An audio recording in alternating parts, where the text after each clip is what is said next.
अच्छा, आगे थोड़ा सा डिटेल पढ़ते हैं स्पार्क आर्किटेक्चर को, कि स्पार्क आर्किटेक्चर वैसे आप लोगों ने घर जाके कुछ पढ़ा था स्पार्क के बारे में, या सिर्फ जो मैं बस तबलीग करते जा रहा हूँ उन्हीं को आप लोग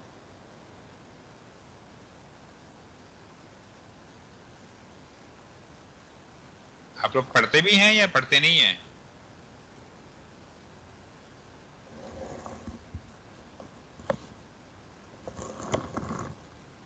थोड़ा बहुत बेटा पढ़ लिया करो, कुछ नहीं होता। पेपर आप लोगों के इधर यूसीपी में ही होने। सर ऐसे तो ना कहीं अब सर हमारे ऑनलाइन फाइनल पेपर यूसीपी में होने हैं बेटा आप लोगों के।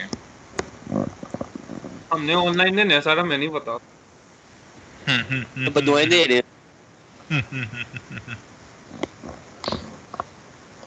चलो अच्छा, स्पार्क आर्किटेक्चर में मेन जो चीजें हैं ना फिलहाल दो चीजें, एक स्पार्क ड्राइवर और दूसरा एग्जीक्यूटर।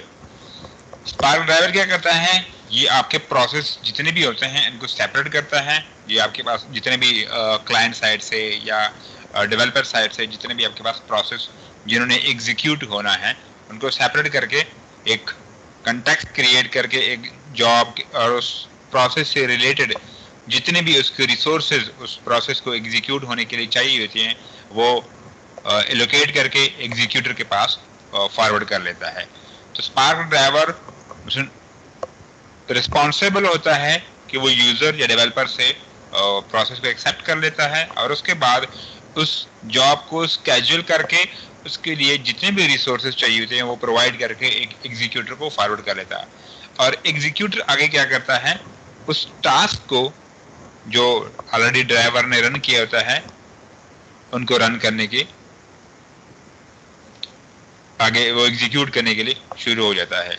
एग्जीक्यूटर जो होता है ना वो एक्चुअली आपके वो जो नोड जिसको हम एक ट्रेडिशनल सिस्टम कहते हैं, ट्रेडिशनल कंप्यूटर कहते हैं, वो आपके पास एक टर्मिनल नोड उसके अंदर ये रन हो रहा होता है एग्जीक्यूटर, और वो कंप्लीट उस प्रोसेस को एग्जीक्यूट करके फिर स्पार्क ड्राइवर या क्लस्टर मैनेजर को रिवर्स में फॉरवर्ड कर लेता है कि इतना ये प्रोसेस हो गया, और टाइमली वाइज वो अपडेट भी करता रहता है। एग्जीक्यूटर जो होता है उससे रिलेटेड, उस प्रोसेस से रिलेटेड जितने भी आपके पास डेटा होता है उन्होंने इन मेमोरी ही करना होता है या डिस्क के साथ कम्युनिकेशन करनी होती है। एग्जीक्यूटर फिर आगे फर्दर रिस्पॉन्सिबल करता है कि वो मेमोरी के साथ कम्युनिकेशन करता है या डिस्क के साथ वो कम्युनिकेशन करता है। डिस्क से मरा दिया है कि हार्ड डिस्क या सेकेंडरी ड्राइव या सेकेंडरी मेमोरी जितनी भी आपके पास होती है वो सारा कुछ काम कर रहा है। और वो प्रोसेस के जो कोड लिखा होता है, ये प्रोसेस के जो उसके ऊपर एग्जीक्यूशन की जो इंस्ट्रक्शंस होती हैं उन्हीं के ऊपर डिपेंड होता है कि वो मेमोरी के अंदर सेव कर रहा होता है या सेकेंडरी मेमोरी के अंदर अपने जो रिजल्ट है, जो आउटपुट है उसको सेव कर रहा होता है। तीसरी जो चीज है वो क्लस्टर मैनेजर आपके पास होता है। स्पार्क के अंदर क्लस्टर मैनेजर स्पार्क का अपना भी होता है, जो उनका स्टैंड अलोन स्पार्क का जो मैनेजर होता है उसको भी यूज कर सकते हैं आप। यान को भी यूज कर सकते हैं जो हडूप का रिसोर्स मैनेजर होता है, रिसोर्स नेम नोड होता है जो होता है। और मीसॉस एक अलग डिस्ट्रीब्यूटिंग सिस्टम है, डिस्ट्रीब्यूटेड कंट्रोल सिस्टम है मीसॉस। इसी मीसॉस को भी आप यूज कर सकते हैं एज अ क्लस्टर मैनेजर। ये तीन डिफरेंट क्लस्टर मैनेजर हैं। तो अगर आपने हडूप के ऊपर ही स्पार्क किया हुआ है तो आप यान को यूज करेंगे। अगर आपने इंडिपेंडेंटली आप स्पार्क को रन कर रहे हैं तो आप जाहिर बात है स्पार्क को जो अपना क्लस्टर मैनेजर है वो रन हो रहा होगा।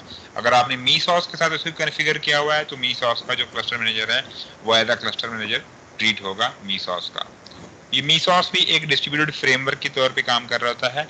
इसको भी अगर टाइम मिल गया तो थोड़ा बहुत स्टडी कर लेंगे, लेकिन वैसे मेरे हाल में कभी कभार दिल कहता है कि मैं मीसॉस का भी आप लोग कह दें तो मीसॉस को भी एक दफ़ा कॉन्फ़िगर कर लो, ताकि कम से कम आप लोग डिस्ट्रीब्यूटेड फ्रेमवर्क के ऊपर कॉन्फ़िगरेशन के ऊपर तो हाथ साफ हो जाएगा कि कॉन्फ़िगरेशन तो आप लोग कर सकते हैं। और यूट्यूब के ऊपर आप लोग के व्यूज भी आने शुरू हो जाएंगे।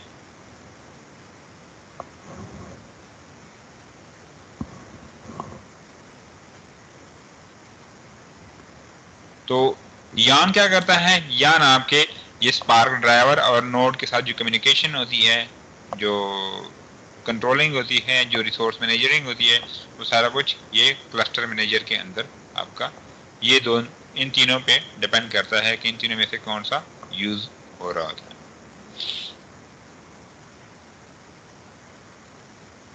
इसमें किसी क्वेश्चंस, कोई बुलेट की समझ नहीं आई हो?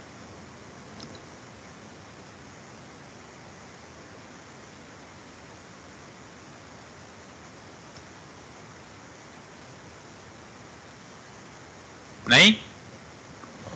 अच्छा, अब आगे थोड़ा सा ये जो मेरे पास ये जो ड्राइवर प्रोग्राम है या जो क्लस्टर मैनेजर है उसको थोड़ा सा डिटेल में और इसको थोड़ा सा ओपन करते हैं कि इसके अंदर फर्दर क्या चीज है। अच्छा, स्पार्क ड्राइवर क्या है? वो यूजर कोड और एक्चुअल जॉब एग्जीक्यूशन को वो सारा कुछ परफॉर्म कर रहा है, रिस्पॉन्सिबल होता है। लेकिन स्पार्क ड्राइवर के साथ साथ ये कुछ और फर्दर उस ड्राइवर के अंदर चीजें होती हैं, जिस तरह स्पार्क कॉन्टेक्स्ट है, DAG स्केजुलर है, टास्क स्केजुलर है, स्केजुलर बैकएंड है एंड ब्लॉक मैनेजर है। अब ये कर क्या रहते हैं और क्या चीज है और उसको कैसे ये परफॉर्म कर रहा होता है। जिस तरह इस ग्राफ को ये जो मैंने साइड पे दिया हुआ है, इसको थोड़ा सा अगर आप लोग सीधा करें, क्योंकि ये जब मैं एक स्लाइड पे दोनों शो नहीं हो रहे थे, तीसरी वजह से इसको मैंने थोड़ा सा 90 एंगल पे वर्टिकल फॉर्म में इसको मैंने डिस्प्ले किया हुआ है। जी जी सर मेरी लाइट दोबारा चली गई थी। अब मैंने साथ वालों के घर जाके सर यूपीएस पे ये लगाया मोबाइल दोबारा। सर मैंने वो मार्क किए हुए हैं सर, जितने भी हैं सर मैं सबमिट करवाना चाह रहा हूँ, लेकिन वो अब हो नहीं रहा। आपकी आवाज बेटा मुझे कट कट रही है। आप क्या किस चीज के बारे में बात कर रहे हैं? सर क्विज मेरी ना लाइट गई हुई थी सर, तो जी जी मैंने क्विज लेट स्टार्ट किया है और अभी ज्वाइन किया साथ वालों के घर जाके यूपीएस पे। हाँ, तो सर वो सबमिट की ऑप्शन ही इस पे आ रही है। क्योंकि सबमिट की ऑप्शन बेटा खत्म हो गई है। जी सर, मैंने आपसे रिक्वेस्ट करनी थी कि सर ज़रा 2 मिनट के लिए मुझे परमिशन दे दें, मैं ज़रा इसको सबमिट करवा दूँ।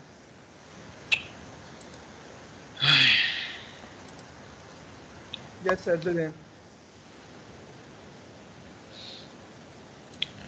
एक तो ना ये आप लोगों के जो इस तरह के मसले होते हैं ना, ये फिर तंग करते हैं। ये सर गलत वो बात आपने है। पहले वो एक मिसिंग किस की बात कर ली।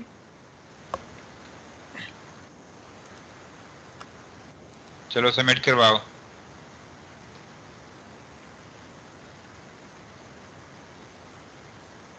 जी सर हो गई, थैंक यू सो मच।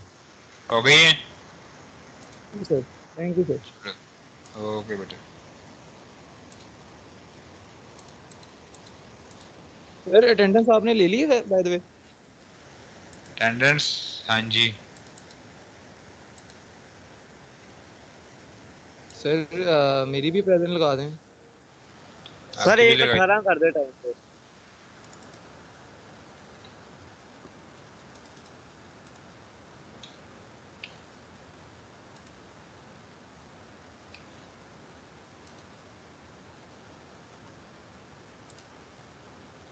अच्छा वापस आते हैं। अटेंडेंस मैं वहां से लगा दूंगा बेटा। अच्छा, okay sir, thank you sir. अब आते हैं स्पार्क कॉन्टेक्स्ट के ऊपर। स्पार्क कॉन्टेक्स्ट क्या करता है? ये पूरे एक आपके स्पार्क क्लस्टर को रिप्रेजेंट कर रहता है और आरडीडी इसके अंदर ये क्रिएट करता है। अब आरडीडी क्या चीज है, ये अगर आप लोगों ने पढ़ा है थोड़ा बहुत घर जाके, तो आरडीडीज के बारे में कुछ ना कुछ आप लोग को मालूमात होगी। आरडीडी क्या चीज है?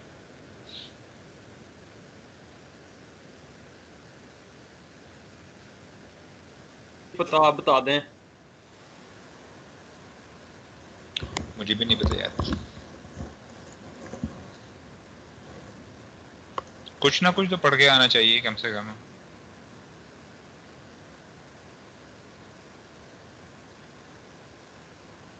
ये बस सिर्फ मुंह उठा के आते हैं यार, ये तो फिर गलत बात है ना।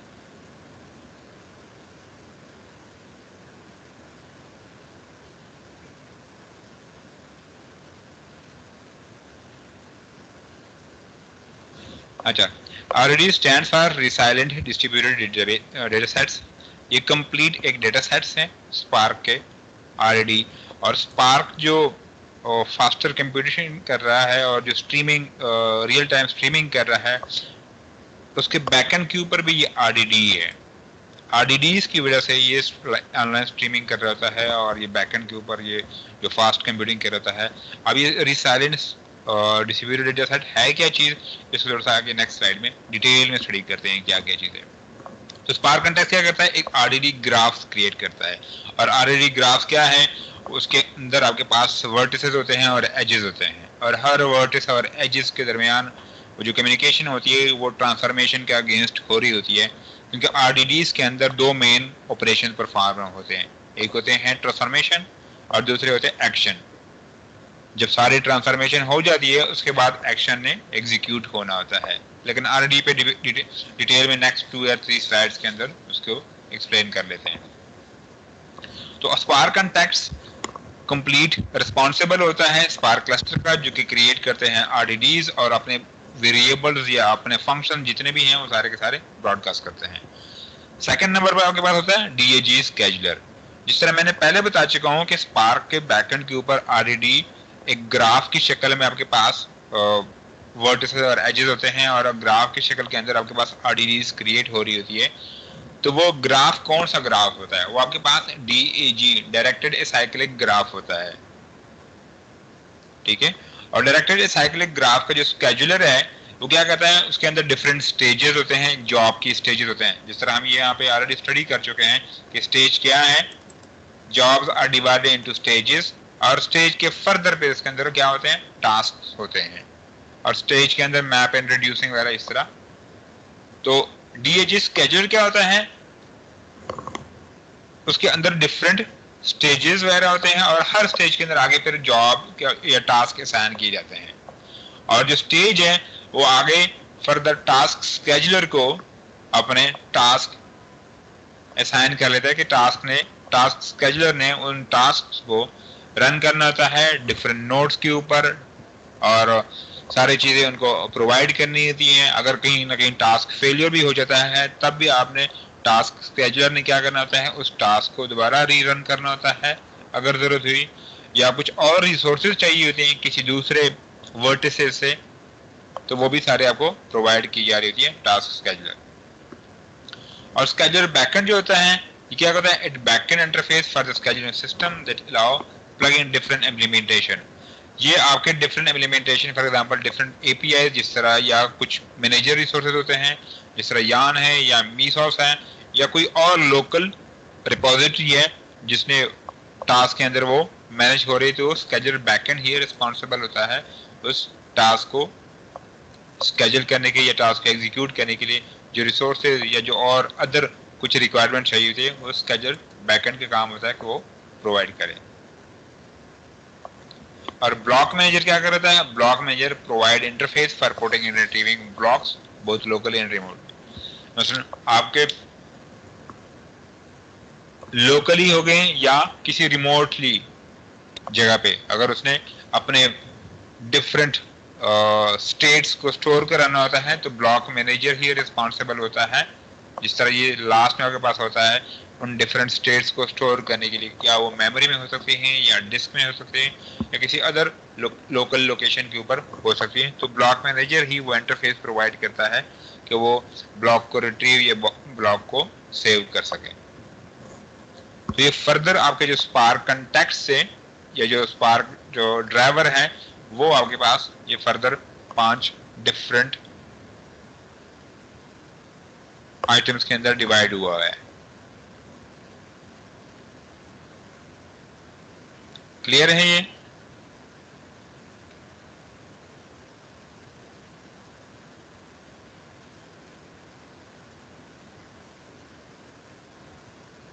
या कोई कंफ्यूजन है तो पूछ सकते हैं बेटा। ये पे नेक्स्ट मेरे पास आरडीडी के बारे में, जो आरडीडी में हमने शिफ्ट होना है। सर ये फाइनल यूनिवर्सिटी में होने पक्का है? बेटा मैं इस स्पार्क आर्किटेक्चर के बारे में पूछ रहा हूँ आपसे कि इसमें कोई कंफ्यूजन है, फाइनल के बारे में कोई मुझे इंफॉर्मेशन नहीं है।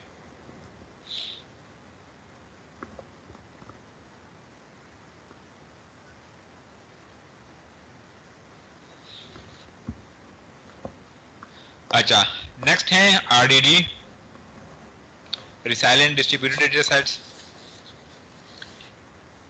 ये कंप्लीट स्पार्क का एक पैरेलल और इम्यूटेबल डेटा स्ट्रक्चर है, ठीक है। और ये प्रोवाइड, स्पार्क को प्रोवाइड क्या करता है कि different collection of elements. For example जाहिर बात आपके पास ये डीईजी के ऊपर कंप्लीट ये बना होता है, जिसके अंदर ट्रांसफॉर्मेशंस होती हैं और इसके ऊपर मटेरियलाइजेशंस होती हैं। ये ट्रांसफॉर्मेशन क्या चीज है, इसको थोड़ा सा आगे डिटेल में हम स्टार्ट करते हैं। मटेरियलाइजेशन मैं ऑलरेडी आप लोगों के साथ एक्सप्लेन कर चुका हूं कि मटेरियलाइजेशन या मटेरियलाइज्ड डेटा क्या किस चीज को कहते हैं। मटेरियलाइज्ड डेटा किस चीज को कहते हैं?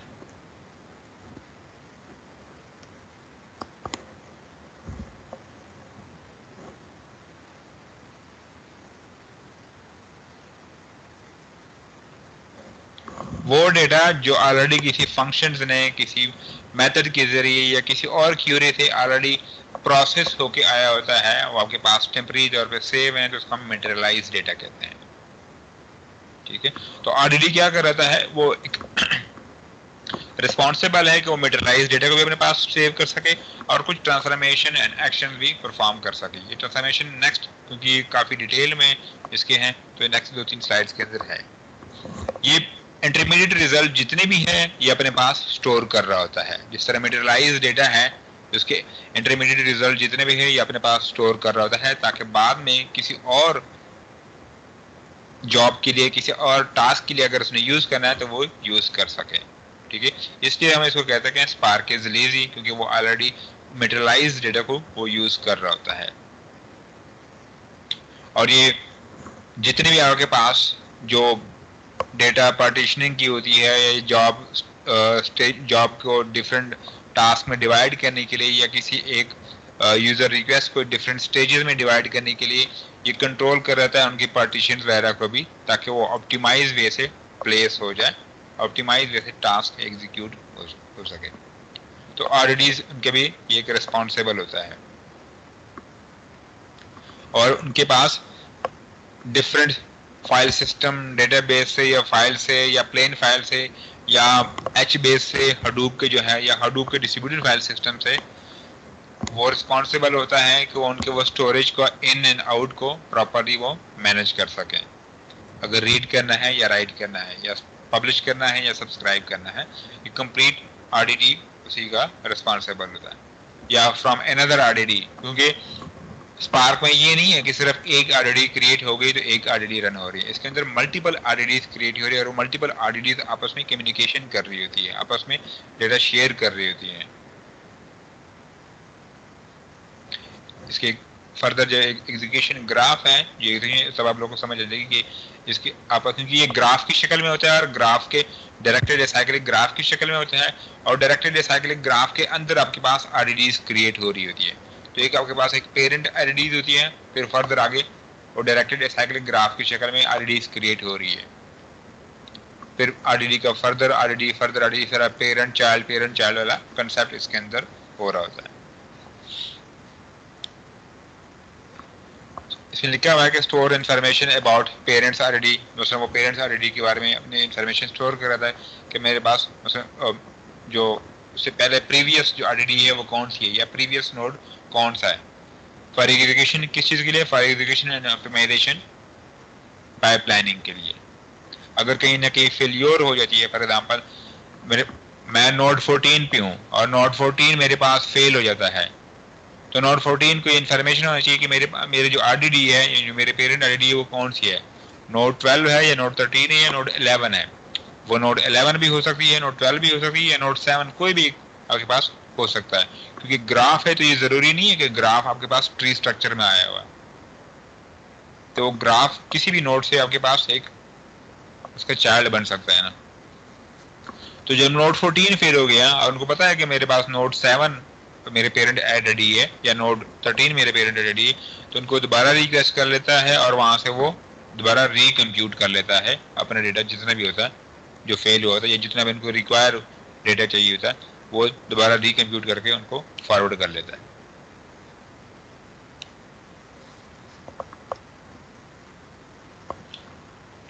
ठीक है।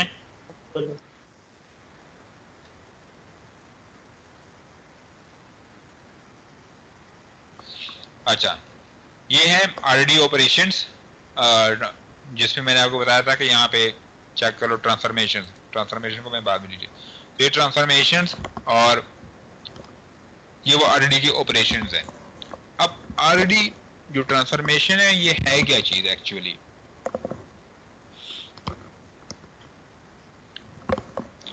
ट्रांसफॉर्मेशन क्योंकि आपके पास ये ग्राफ की शक्ल में होता है, तो ये न्यू आरडीडी क्रिएट कर रहा है। जिस तरह उनके पास एक टास्क आया हुआ है कि इस टास्क को आपने परफॉर्म करना है, तो इस टास्क को परफॉर्म करने के लिए वो डिफरेंट मेथड्स उन्होंने कॉल किए होते हैं, और हर मेथड का वो एक अलग अलग आरडीडी या हर मेथड का एक अलग अलग वो एक ग्राफ नोड बना लेता है, या हर फंक्शन का वो अलग अलग नोड बना, ताकि वो प्रॉपरली स्टेप वाइज वो काम हो सके। तो ट्रांसफॉर्मेशन क्या है कि it is a function that produce new RDD from the existing RDD. वो एक आपके पास करंट आरडीडी से एक न्यू आरडीडी क्रिएट कर रहा होता है, और वो साइक्लिक शक्ल के होता है, साइकिल नहीं बन रहा होता है। ये नहीं है कि फॉर एग्जांपल नोड 2 की जो आरडीडी है नोड 3 उसने क्रिएट कर लिया, तो नोड 3 ने दोबारा नोड 2 को क्रिएट कर लिया, ये नोड 2 को आउटपुट दे रहा है, साइकिल नहीं बनने दे रहा है। ठीक है, तो ये डायरेक्टेड साइक्लिक ग्राफ के शक्ल में आपके पास एक आरडीडी क्रिएट हो रही थी। वापस उन्होंने आउटपुट, मतलब ये नहीं है कि नोड 2 ने जो नोड 3 की एक आरडीडी बनाई हुई है, अब नोड 2 का जो ऑपरेशन है या नोड 2 की जो एग्जीक्यूशन है वो डिपेंड कर रही है नोड 3 के आउटपुट के ऊपर। इस तरह कोई चक्कर नहीं है।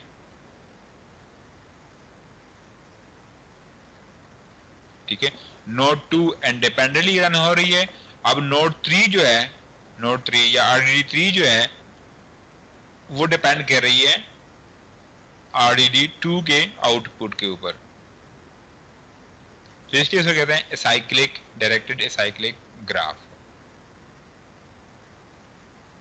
और हर आरडीडी के अंदर आपके पास डिफरेंट फंक्शन होते हैं, फॉर एग्जांपल मैप है, फिल्टर है, यूनियन है, कार्टेशियन प्रोडक्ट, या जितने भी आपके पास ये जो एग्रीगेट फंक्शन जो हम एसक्यूएल के अंदर यूज कर लेते हैं, तो हर आरडीडी अपने टास्क की रिक्वायरमेंट के लिहाज से अपने अपने फंक्शन को इम्प्लीमेंट करता है और नेक्स्ट आरडीडी को अपना रिजल्ट पास करके एक टास्क को कंप्लीट करने की कोशिश कर रहा था।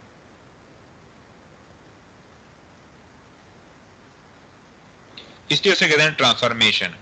मतलब अपने आरडीडी के ऊपर उसने कुछ फंक्शन इंप्लीमेंट कर लिए, फिर नेक्स्ट आरडीडी को पास कर लिए। अब नेक्स्ट आरडीडी ने उसने प्रीवियस आरडीडी के वो आउटपुट को यूज करते हुए कुछ आगे फंक्शन अप्लाई करके आगे रिजल्ट पास करना है। स्टेप वाइज काम हो रहा होता है। इस तरह apply aggregate function to the whole data set, group by या सॉर्ट बाय, या कुछ आरडीडीज में आपके पास होता है कि वो ग्रुप बाय या सॉर्टेड बाय कर ले और वो फंक्शन अप्लाई करके नेक्स्ट आरडीडी को वो पास कर लेता है। और ट्रांसफॉर्मेशन क्या करता है? डिपेंडेंसी इंट्रोड्यूस करता है, क्योंकि नोड 2 डिपेंडेंट होता है नोड 1 के ऊपर, या नोड 7 डिपेंडेंट होता है नोड 6 के ऊपर। तो इसी तरह ये डिपेंडेंसीज क्रिएट करता है बिटवीन आरडीडीज।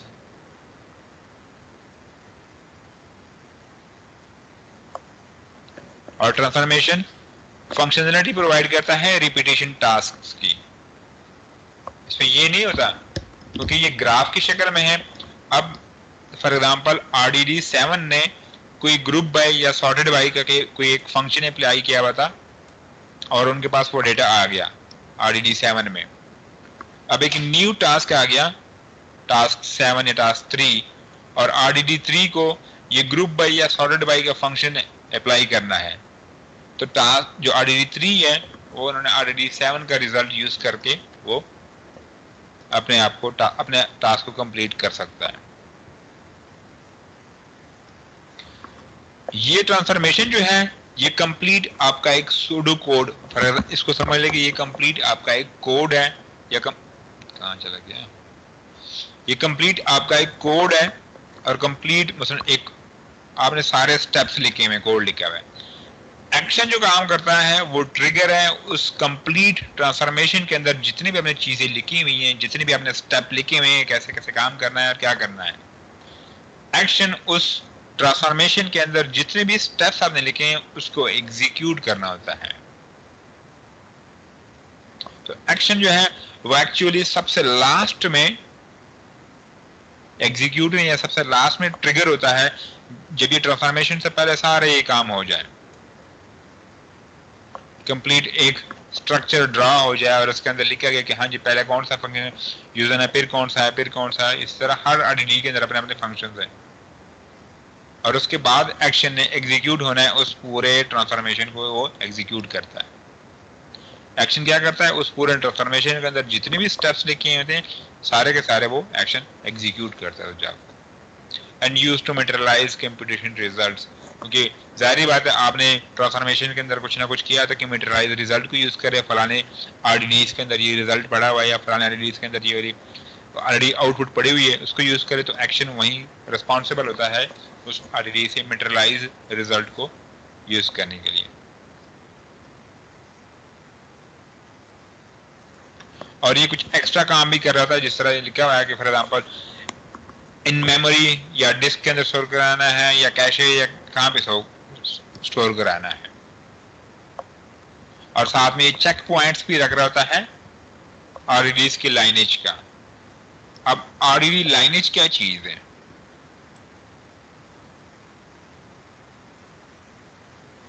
फॉर एग्जांपल एक ग्राफ है आपके पास, उसमें से आपने एक सब ग्राफ निकाल लिया, तो इस लाइनेज जो है, लाइनेज का मतलब है कि एक ग्राफ में आपने जब सब ग्राफ निकाल लेते हैं, एक complete RDD for example x है, उसमें डिफरेंट ग्राफ इस तरह के फॉर एग्जांपल है, तो उस ग्राफ के अंदर आपके पास एक सब ग्राफ जब आ जाता है तो उसको हम कहते हैं आरडीडी लाइनेज।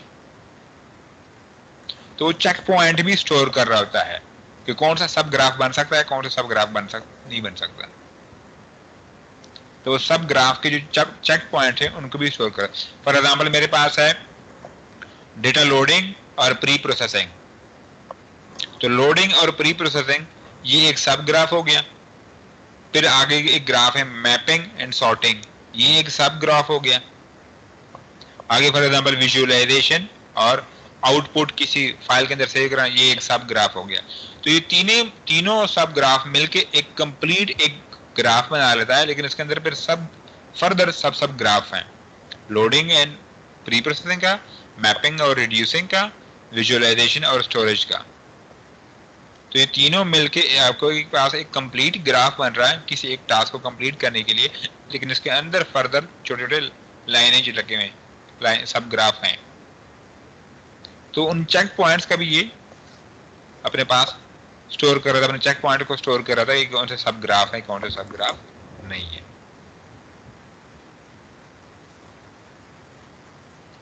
क्लियर है ये? Yes sir. ये इसका एग्जीक्यूशन फ्लो है।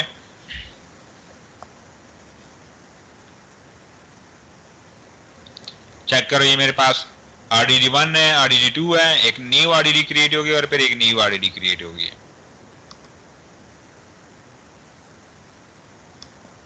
ये आगे फर्दर चेक करो, split graph into stages of tasks, ये डिफरेंट आपके पास स्केड्यूल बन जाते हैं। जो डेटाबेसेस के ऑपरेशंस होते हैं, जैसे ग्रुप बाय है, जैसे नीचे लिखा हुआ है जॉइन ग्रुप बाय आरडीडी के अंदर, वो खुद ही ऑपरेट कर रहा था। ये उसके अंदर फंक्शन होते हैं ना। फॉर एग्जांपल आपके पास टास्क है, आपके पास एक डेटाबेस है, एक कोई एक फाइल है, सीएसवी फाइल है, और आपने लोगों को निकाला कि मुझे वो वाले क्लाइंट या वो वाले कस्टमर डिस्प्ले कर दे जो लाहौर से बिलोंग करते हैं। अब लाहौर से आगे वो तो क्यों आप खुद लिखते हैं ना, लेकिन ये खुद परफॉर्म कर रहा होता है उसके अंदर। हाँ, ये आरडीडी ज्वाइन आरडीडी 2 मतलब आरडीडी 1 ये ज्वाइन हो गया और उसके ऊपर ग्रुप बाय हो गया और फिर फिल्टर अप्लाई हो गया। तो डिफरेंट आरडीडीज के ऊपर आप करा सकते हैं।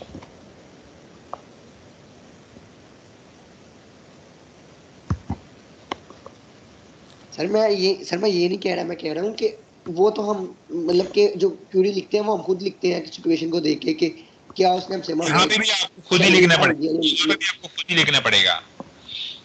सर बिल्डिंग ऑपरेशन नहीं होते यहाँ पे, जिस तरह ये ऑपरेशन है, लेकिन आपने लिखना तो है ना। अब ये तो नहीं कि वो खुद ही आपको लिख के दे दे, ये मेथड तो है बिल्ट इन, आपने यूज करना है, फंक्शन बिल्ट इन तो है, लेकिन आपने यूज तो खुद ही करना है ना। अच्छा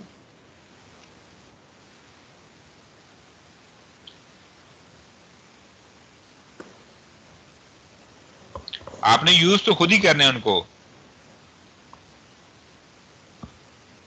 यस सर। ये चेक करो मेरे पास अब डिफरेंट ये पार्टीशन बन गई है, हर टास्क की डिफरेंट स्टेजेस बन चुके हैं। अब चेक करो ये इसके साथ भी कनेक्टेड है और इसके साथ भी कनेक्टेड है। तो जहां पे आपके पास मटेरियलाइज डेटा है तो वो नहीं कि वो यूज करते हुए अपने टास्क को कंप्लीट कर रहा होता है। और ये कंप्लीट ये ट्रांसफॉर्मेशन वगैरह हो रही होती है। सर ये हम खुद इम्प्लीमेंट करेंगे धूप में स्पार्क नेक्स्ट में, नेक्स्ट स्पार्क में, स्पार्क लेकिन नेक्स्ट लेक्चर्स में करेंगे खुद इंशाल्लाह। इंशाल्लाह। अच्छा, ये वही डायरेक्टेड रिसाइकलिंग ग्राफ है। ये DAG स्केड्यूलर थोड़ा सा बड़ा करके मैंने यहाँ पे डिस्प्ले करवाया कि काम किस तरह हो रहा होता है।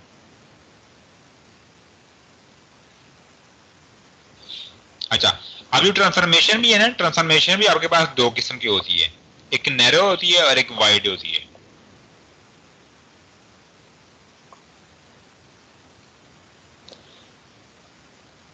ये ब्लॉक से डेटा लोड हो रहा है हर पार्टीशन में, हर स्टेज के अंदर, और फिर आगे फर्दर ये नैरो और वाइड में क्या फर्क है? नैरो ट्रांसफॉर्मेशन जो आपकी होती है वो हर पार्टीशन या हर स्टेज या हर टास्क आपके पास किसी न किसी एक टास्क के साथ वो कनेक्ट हुआ होता है।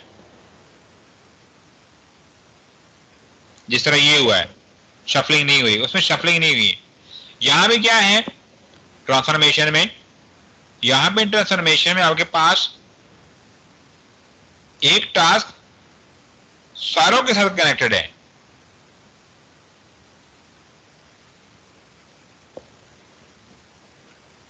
बस एक टास्क आपके पास कंप्लीट नेक्स्ट ADD में जितने भी हैं सबके साथ वो कनेक्टेड है। इसको कहते हैं वाइड ट्रांसफॉर्मेशन।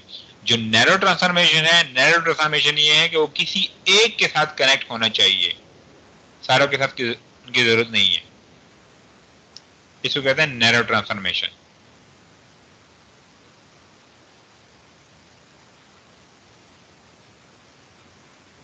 और ये डायरेक्टेड साइक्लिक ग्राफ है, तो चेक करो ये वन डायरेक्शन भी है और साथ में इसके अंदर कोई साइकिल नहीं बन रहा है।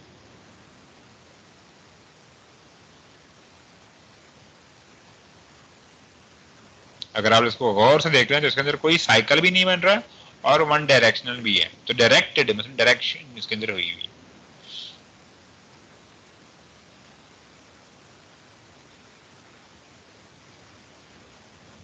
और ये ट्रांसफॉर्मेशन के आगे फर्दर डिटेल है कि नैरो एंड वाइड ट्रांसफॉर्मेशन क्या होती है।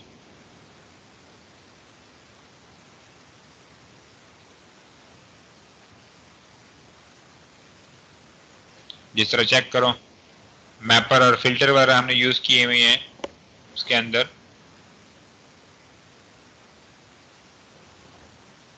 मतलब आपके RDD कोई ना कोई एक आपके पास यूज हो रही है।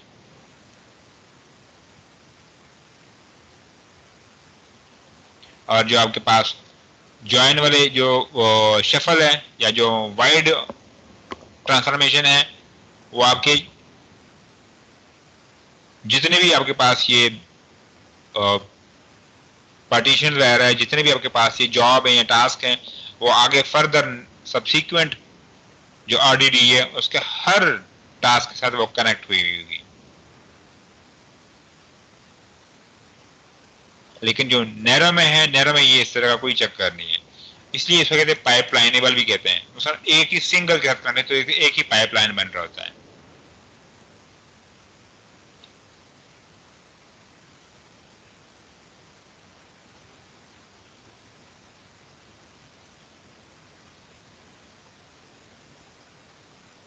क्लियर है ये? और जो इसका सबसीक्वेंट जॉब होता है उसको रिक्वायर होता है वाइड ट्रांसफॉर्मेशन में कि वो बाकी उसके जो पेरेंट वाले जितने भी उनकी जॉब्स है हर एक से उनको डेटा कुछ ना कुछ डेटा रिक्वायर हुआ होता है, कुछ ना कुछ डेटा उनको चाहिए होता है। तब इसको मैं कहता है कि ये वाइड ट्रांसफॉर्मेशन है। और इसमें अगर फेलियर हो जाती है, फॉर एग्जाम्पल ये वाला नोड फेल हो जाता है जिसमें मैंने ये माउस रखा हुआ है, तो इसको बाकी उसके जितने भी ये पेरेंट वाले जॉब्स या पेरेंट वाले जो पार्टीशन है, हर एक से दोबारा डेटा चाहिए होता है। जिसका जो फेलियर है वो काफी कॉस्टली होता है स्पार्क के लिए। लेकिन जब नैरो में ये है, अगर ये फेल हो जाता है तो उसको पता है कि मैंने कहाँ से डेटा गेट करना है और कौन सा डेटा गेट करना है, तो सिर्फ अपने पेरेंट वाले नोड को या पेरेंट जॉब को दोबारा रिक्वेस्ट कर लेता है, वहां से लेता है। लेकिन ये जब ये फेल हो जाता है तो वो पूरे बाकी पेरेंट की जितने भी जॉब उसके अंदर आने होते हैं, हर एक से दोबारा रिक्वेस्ट कर रहा होता है कि मुझे डेटा चाहिए।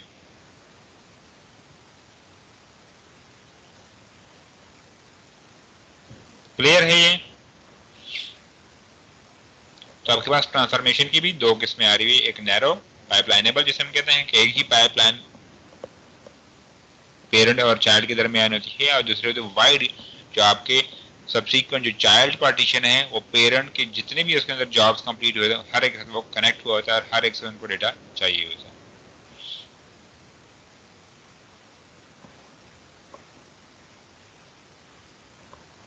If some partition is large from all the ancestor, a complete recomputation is needed. ये उसके वाइड के अंदर होती है कि मतलब वो पेरेंट के जो एंसेस्टर होते हैं और सब दोबारा कंप्लीट रिकम्पिटिशन रिक्वायर्ड होती है।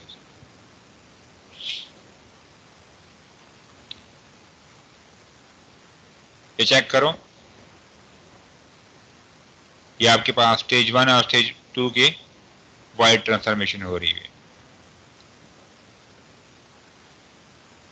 और जहां जहां पे उनको मटेरियलाइज डेटा चाहिए, फॉर एग्जांपल ये ब्लॉक 1 है P1 और P1 यहाँ से, और ये कोई एक मटेरियलाइज डेटा चाहिए तो यहाँ पे उसने मटेरियलाइज डेटा को यूज करते हुए रिजल्ट को प्रोड्यूस किया है। स्टेज 1, स्टेज 0, स्टेज 2, यहाँ पे भी स्टेज 0 है तो यहाँ पे दोबारा चेक कर आपके पास ये कोई मटेरियलाइज डेटा चाहिए इसे, तो यहाँ से उसने एग्जीक्यूट करके इसको जब खुद करेंगे स्पार्क पे तब ज्यादा अच्छी समझ लगेगी। जब आप लोग स्पार्क की असाइनमेंट करेंगे ना, तो सर स्पार्क की असाइनमेंट मैंने दी हुई बेटा आप लोगों को। सर वो इंस्टॉल करने के लिए दी हुई है आपने? इंस्टॉल करने के लिए आप लोग पाई स्पार्क भी कर सकते हैं, तो पाई स्पार्क जब करेंगे तो उसको मैं उसके ऊपर मैं टास्क वगैरह आप लोगों को देता रहूंगा फिर। Okay sir.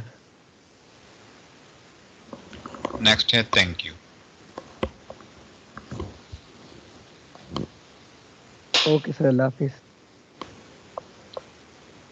तो एक क्विज आप लोग तो आप लोग का हो गया है।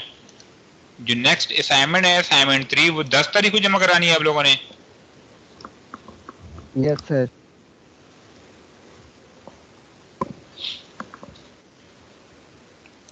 और ये हडूप वाली असाइनमेंट आप लोगों ने कर ली है फिर? नो सर अभी तक सर एक दो दिन दे दें, 2 दिन दे सर ये संडे तक दे दें। Yes sir. यस सर, एक नहीं साल का बेटा, टाइम Sunday दीजिए। तक बहुत ही लेट हो जाएगा। असाइनमेंट 3 सर है क्या? असाइनमेंट 3 है क्या? सर बहुत मुश्किल आ रही है उसमें। पता नहीं यार असाइनमेंट 3 क्या है। असाइनमेंट की स्पार्क वाली सर, लेकिन वो प्लीज सर थोड़ी सी टाइम बढ़ा दें, ये बड़ी स्पार्क मुश्किल आ वाली रही है ना? जी सर। चले मैं अभी सबमिशन बना रहा हूँ आप लोगों के सामने। बनाई तो नहीं थी मैंने submission? No sir. No sir. Sir आपने क्विज 3 के मार्क्स भी नहीं लगाए जो मीट से पहले हुआ था? आप तो काम करते नहीं हो और मार्क्स क्या आप लोग पड़ी हुई है कि मार्क्स नहीं लगाए हुए हैं। सर वो सबमिशन करवा दी हुई है, उसकी किताब भी करवा दी थी। हाँ जी उसकी सबमिशन कराई हुई ना। वैसे मैं कह रहा हूँ काम आप लोग करते नहीं हो लेकिन मार्क्स आप लोग की पड़ी हुई है। नो सर, इंशाल्लाह साथ साथ करते हैं। अच्छा यस सर, चलो आप देख करेंगे इंशाल्लाह, जो आप देंगे इंशाल्लाह साथ साथ करेंगे। चलो देख लेते हैं।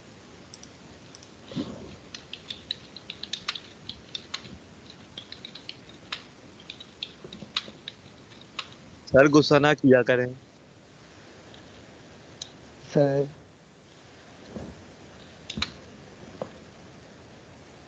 क्या हो गया? सर गुस्सा ना किया करें। गुस्सा मैं ना करूं तो फिर कौन करेगा?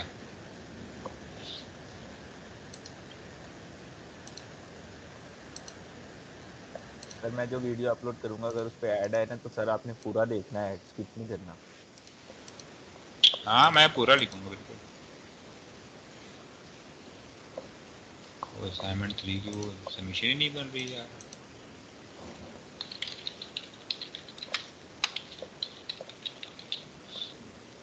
क्या करें अब? कब की बना रहे हैं सर सबमिशन?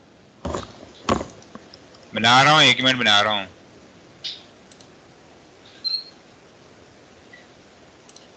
टेंशन ना लो, बना रहा हूँ।